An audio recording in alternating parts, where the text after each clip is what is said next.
നമുക്കിന്ന് തട്ടുകടകളിൽ കിട്ടുന്ന ചിക്കൻ 65 എങ്ങനെയാണ് പ്രിപ്പയർ ചെയ്യുന്നതെന്ന് നോക്കാം. അപ്പോൾ ചിക്കൻ നമുക്ക് കഴുകി വൃത്തിയാക്കി ഒരു കിഴുത്ത പാത്രത്തിലേക്ക് മാറ്റാം. ഇട്ട് കൊടുക്കാം. കുറച്ച് തൈര് ഒഴിച്ച് കൊടുക്കാം. പാകത്തിന് ഉപ്പിട്ട് കൊടുക്കാം. ഒരു 1/4 ടീസ്പൂൺ മഞ്ഞൾപ്പൊടി, 1.5 സ്പൂൺ മുളക് പൊടി, 1/2 സ്പൂൺ ഗരം മസാല ഇട്ട് കൊടുക്കും. ഇതിലേക്ക് 1 spoon garlic ginger paste, chicken masala. ഇതിനെ നന്നായൊന്ന് ഇളക്കാം. ഇതിലേക്ക് അല്പം കോൺഫ്ലവർ കൂടി ഇട്ട് കൊടുക്കാം. അപ്പോൾ അത് ചിക്കൻ മാരിനേറ്റ് ചെയ്ത് വെച്ചിട്ടുണ്ട്. നമുക്കിതിനെ 1 മണിക്കൂർ ഒന്ന് റെസ്റ്റ് ചെയ്യാം. നമുക്ക് ചൂടായ എണ്ണയിലേക്ക് നമുക്ക് ഓരോ ചിക്കൻ്റെ കഷ്ണങ്ങൾ ഇട്ട് കൊടുക്കാം.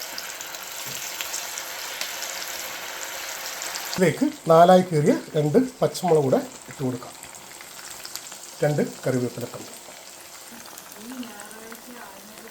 നമ്മുടെ ചിക്കൻ 65 തയ്യാറായിട്ടുണ്ട്.